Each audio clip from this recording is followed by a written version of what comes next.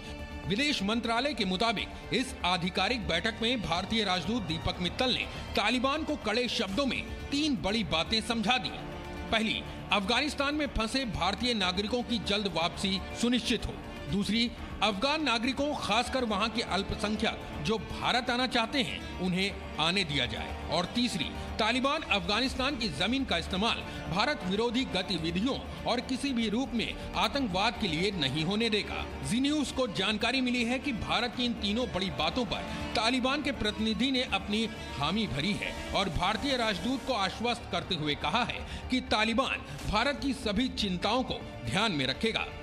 लेकिन तालिबान के साथ इस पहली मीटिंग के बाद अब हर किसी की दिलचस्पी इस बात को लेकर बढ़ गई है कि क्या यहां से अब भारत सरकार तालिबान के साथ संबंधों को लेकर कोई नई लकीर खींचेगी। यकीन मानिए, इस बैठक के बाद ऐसे कई कयास लगने शुरू भी हो चुके हैं। हालांकि अभी की स्थिति ये है कि भारत तालिबान को लेकर किसी भी तरह की हड़बड़ी में नहीं है और अभी अमेरिका की तरह ही कतर की राजधानी दोहा से ही अफगानिस्तान के मामलों को देखने की कोशिश कर रहा है। Siddhant Sibbal, Zee media, Delhi. Presenting B News app available on Google Play and App Store. Download it now.